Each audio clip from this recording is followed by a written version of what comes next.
Néanmoins, même si César est élu consul de Rome, les sénateurs conservateurs pourront lui refuser ce qu'il veut plus que tout et qui lui sera nécessaire: la fonction de gouverneur de la très lucrative province romaine de Gaule.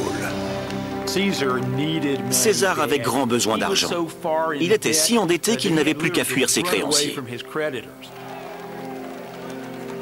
Toutes les difficultés financières de César prendront fin si le Sénat lui accorde cette fameuse province. Pour César, il était primordial que le Sénat lui attribue sa province gauloise. S'il savait y être efficace, il allait pouvoir gagner beaucoup d'argent, grâce au butin et aux ennemis capturés et vendus comme esclaves.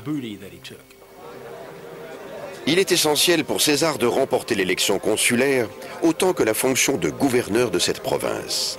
Pour cela, il élabore un plan infaillible.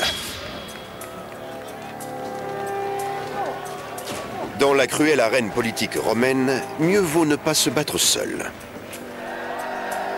César organise une rencontre avec les deux hommes les plus puissants de la République. Le premier, Crassus, est un vieil ami. Il est l'homme le plus riche de Rome et finance toutes les campagnes politiques de César.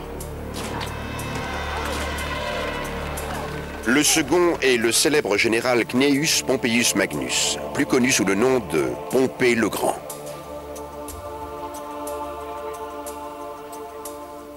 Aussi habile qu'un gladiateur dans l'arène, César convainc Crassus et Pompée de travailler avec lui pour gagner les élections et le contrôle du Sénat. César était le troisième homme. Sur le plan militaire, il n'était pas aussi distingué que Pompée, et il était loin d'être aussi riche que Crassus. Mais César avait un éclat, une aura, un charisme que personne d'autre n'avait.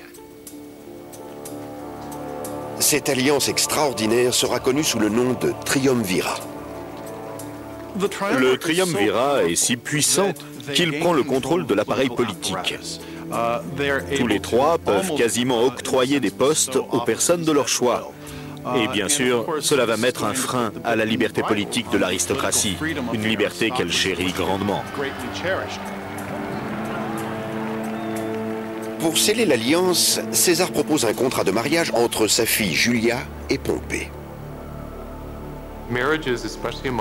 À l'époque, le mariage, en particulier entre aristocrates romains, est moins un mariage d'amour entre un homme et une femme que l'union de deux familles, la femme étant une simple monnaie d'échange.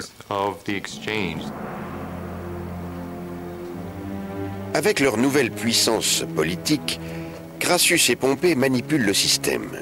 César remporte les élections consulaires et eux obtiennent le pouvoir immense de décider des avantages fiscaux des uns ou des autres et de la distribution des terres. Puis, ils attribuent à César, à l'origine de leur succès, un poste magnifique, le mandat quinquennal de gouverneur de 2 provinces gauloises et au-delà de ça, un continent tout entier à conquérir.